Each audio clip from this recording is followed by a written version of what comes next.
Lançado em 1961, Bonequinha de Luxo apresentou ao mundo uma das personagens mais icônicas do cinema norte-americano e mudou a carreira de Audrey Hepburn, uma atriz conhecida por papéis de doces jovens mulheres.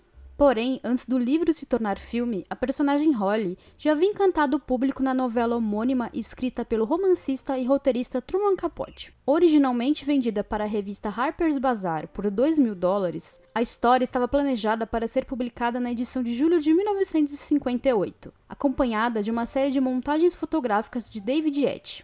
Entretanto, após a demissão da editora Carmel Snow, os executivos da Hearst Corporation começaram a pedir mudanças na linguagem da história. Contrariado, Capote foi convencido a fazer algumas modificações depois de ver as montagens fotográficas de Etch. Mas, para sua surpresa, o conglomerado de mídia ordenou que a história não fosse publicada, porque a vida de uma jovem mulher com muitos amigos homens era picante demais. Ainda havia a preocupação de que a Tiffany, uma grande anunciante da revista, não gostasse de ter seu nome associado à história da jovem acompanhante. Um especialista em guardar rancor, Capote jurou que nunca mais trabalharia com a Harper's Bazaar e afirmou brevemente que Bonequinha de Luxo nunca seria publicada. A afirmação não durou muito tempo. Poucos meses depois, em outubro de 1958, a editora Random House publicou a história e a revista Square também a publicou na íntegra em sua edição de novembro, com apenas uma foto do material fotográfico de Etch. Com a publicação da Square, Capote ganhou $3.000 e as críticas entusiasmadas impulsionaram as vendas da revista. Poucos anos depois, a história ganhou nova vida em Hollywood, em uma versão menos explícita sobre as fontes de renda dos protagonistas. E por ironia do destino, a Tiffany, uma das fontes de preocupação da Hearst Corporation, seria eternizada pela cultura pop e se tornaria objeto de desejo por gerações. Eu sou Júlia Gavilã, e esse é o Mais Que Um Filme.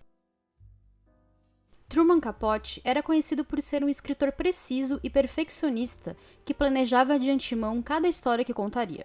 Obsessivamente, ele mapeava e planejava cada história antes mesmo de escrever uma única linha sobre ela. Por essa característica peculiar, a curiosidade sobre a fonte de inspiração para a criação de Holly permaneceu viva, e até hoje circulam mitos sobre quem era a verdadeira Holly. Entre mulheres que afirmavam ser a inspiração para a personagem, todas com pouquíssima credibilidade, nomes como o das socialites Gloria Guinness e Baby Paley ganharam mais credibilidade por serem fontes de inspiração declarada do escritor. Embora ele mesmo tenha afirmado que ela era uma jovem alemã refugiada de 17 anos que se mudou para Nova York no início da Segunda Guerra Mundial, ele teria contado uma história semelhante para seu biógrafo Gerald Clark, mas afirmado que ela era suíça. Clark nunca encontrou nenhuma mulher baseada nos detalhes oferecidos por Capote. Em uma entrevista, o escritor chegou a dizer que meramente observou que jovens mulheres migravam para Nova York em busca de fama e casamentos bem-sucedidos, mas depois simplesmente desapareciam quando seu sonho não era realizado. Porém, talvez sua inspiração fosse mais pessoal. No livro Fifth Avenue, 5 AM, o escritor Sam Hasson parece ter uma teoria diferente. Após se divorciar do marido quando o filho ainda era pequeno, a mãe de Capote, Lily May, decidiu abandonar a vida que levava e o deixou com parentes no Alabama, se mudando para Nova York e assumindo um novo nome. Durante boa parte do seu crescimento, Capote viu a mãe aparecer e desaparecer de sua vida, sempre com o coração despedaçado por uma relação malfadada na grande metrópole. Para Wasson, parte da construção de Holly poderia ser baseada na própria mãe do escritor, uma jovem festeira que tinha grandes sonhos. Fato é que Capote tinha uma paixão inegável pela personagem e pela história que escreveu. Quando vendeu os direitos cinematográficos de Bonequinha de Luxo para Paramount Pictures, o escritor tinha ideias muito específicas sobre o elenco ideal para o filme. Capote tinha apenas um nome em mente para interpretar Holly, a atriz Marilyn Monroe. O escritor tinha convicção que a atriz seria a escolha perfeita para interpretar uma jovem que saiu de uma pequena cidade do sul dos Estados Unidos e se fez na gigante Nova York. Assim como tudo na vida de Monroe, existem relatos diferentes sobre o que poderia ter acontecido para a atriz não ter sido escalada. Alguns relatos dizem que a problemática fama de Marilyn como alguém que atrasava as filmagens evitou que a Paramount realmente a considerasse para o papel. Porém, outros relatos dizem que o estúdio até tentou seguir os desejos de Capote, mas os amigos pessoais de Monroe e sua conselheira e treinadora de atuação, Paula Strasberg, a advertiram sobre como o papel poderia prejudicar sua reputação. Para Strasberg, Monroe não deveria interpretar uma dama da noite. Apesar de Capote negar que Holly fosse uma garota de programa, Morrow não aceitou o papel que poderia mudar a direção de sua carreira.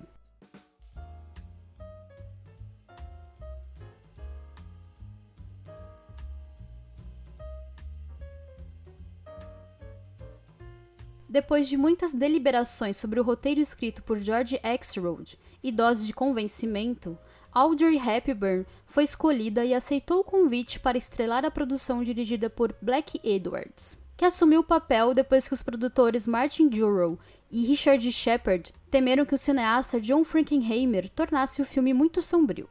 Mais tarde, Edwards compartilhou que a atriz estava irremediavelmente insegura no set e precisava de garantias constantes sobre sua atuação.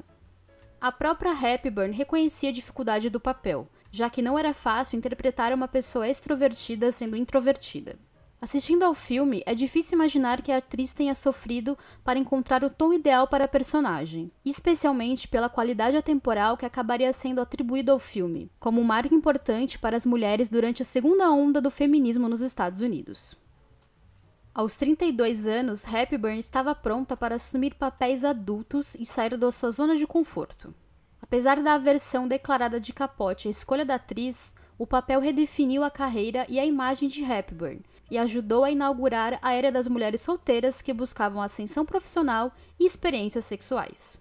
Além de uma indicação ao Oscar de melhor atriz, o papel a ajudou a ganhar personagens mais desafiadoras. Ela adicionou toques de astúcia à versão cinematográfica açucarada da personagem, que precisou passar por uma reformulação devido ao código de censura da época. Hepburn deu a aparência e o tom do filme desde a primeira cena, onde vemos Holly parar na frente da vitrine da Tiffany usando um vestido preto de festa e pérolas no pescoço, enquanto come um doce e toma um café. O guarda-roupa simples da personagem, mas elegantemente projetado por Givenchy, ajudou a estabelecer a atriz como um ícone de estilo e marcar a personagem por gerações. Décadas depois, um dos vestidos usados por ela no filme foi leiloado pela bagatela de mais de $900 mil. Seja usando o memorável vestidinho preto ou sentada no parapeito da janela dedilhando um violão, Hepburn deu alma à solitária Holly e evocou o anseio melancólico que está presente na história original.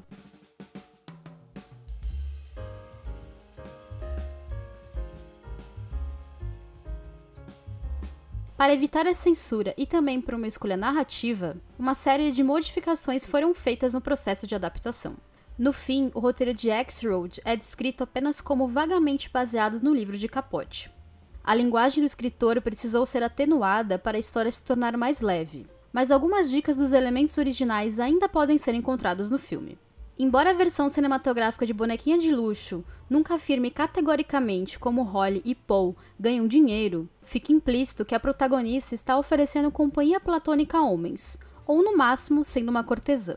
Interpretado por George Pepper, o escritor com dificuldades Paul também não ganha grandes detalhes sobre sua fonte de renda, mas a cena em que uma mulher é vista deixando dinheiro em sua mesinha de cabeceira ao sair do apartamento do escritor após o encontro noturno é claro o suficiente.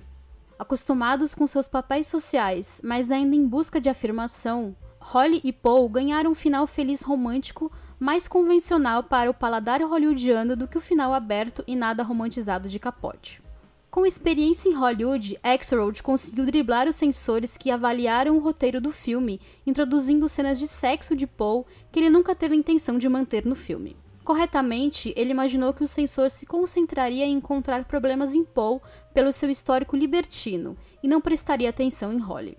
O roteiro de Axelrod e a direção de Edwards deram leveza à história que poderia ter sido muito mais dramática do que o toque final de comédia romântica do filme. O diretor sabia exatamente os pontos que precisava enfatizar para tornar Bonequinha de Luxo um conto de amor com beats de humor.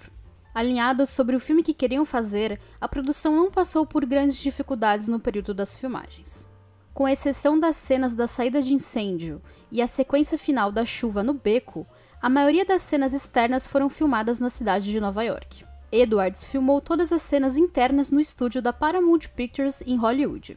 Curiosamente, a cena da festa levou 6 dias para ser filmada no estúdio e os figurantes, todos amigos reais do diretor, foram servidos de champanhe de verdade, 120 galões de refrigerantes e 60 maços de cigarros, além de diversas comidas como cachorro-quente, batata frita, sanduíches, aperitivos e molhos.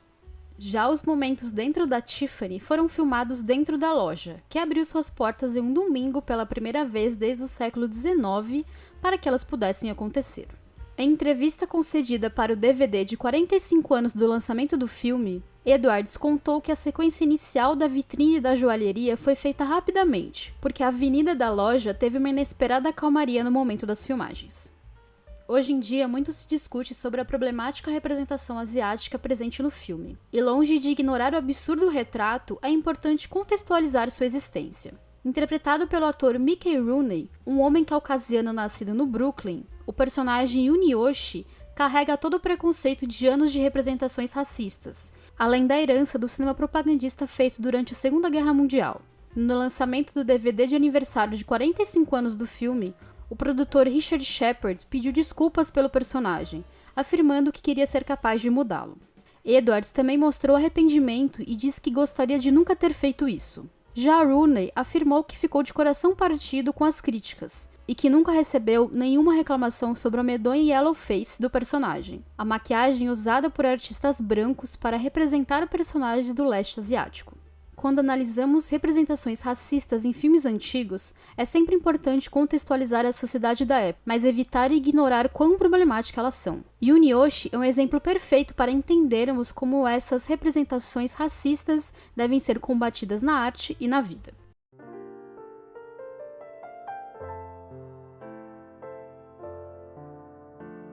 Como esperado, todas as mudanças feitas pelos cineastas fizeram Capote odiar a versão, e especialmente a escolha de Hepburn para o papel principal. Até o resto de sua vida, o escritor deixou claro para quem quisesse ouvir o quão insatisfeito ele ficou com o resultado final, e chegou a dizer que o filme era o mais errôneo já feito, porque o seu conto de advertência sobre uma jovem perdida em uma grande cidade se tornou açucarado demais. Esse ódio pela versão não foi compartilhado pelos críticos e pelo público, que elogiaram a atuação memorável de Hepburn e a direção de Edwards.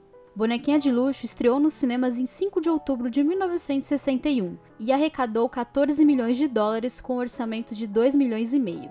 No ano seguinte, no Oscar de 1962, o filme conseguiu indicações em 5 categorias, levando a estatueta de melhor trilha sonora original para o letrista John Mercer e o compositor Harry Mancini, que também ganhou o Oscar de melhor canção pela Bella Moon River. Cantada por Hepburn no filme, a música foi escrita especialmente para o seu alcance vocal, com base nos solos que ela apresentou em Cinderela em Paris de 1957. De acordo com Mancini e Edwards, um executivo da Paramount odiou a música e exigiu que ela fosse retirada do filme. Mas Hepburn, que estava presente quando a exigência foi feita, disse que a canção seria retirada apenas por cima do seu cadáver. Mesmo depois de décadas, Bonequinha de Luxo permanece relevante para o cinema e para a cultura pop e para a cultura nova-iorquina. Holly, que teve uma nova vida nos cinemas, ganhou uma personalidade que poderia ser admirada e até mesmo seguida por outras mulheres. Embora as experiências específicas da vida de Holly possam não refletir as nossas, as lutas e as questões internas pelas quais ela passa refletem muito o que qualquer um enfrenta diariamente. No final das contas, Holly está tentando se encontrar e descobrir quem é, o que deseja da vida e qual o seu lugar no mundo, enquanto foge do seu passado. Pode ser um clichê, mas funciona quando é bem feito. Eu sou Júlia Gavilã e esse é o Mais Que Um Filme. Me siga nas redes sociais para acompanhar o que eu faço por aí e para bater um papo comigo. Também siga o feed do podcast para não perder nada e conheça o Catarse do Mais Que Um Filme. Ou me pague um café via Pix. Até a próxima!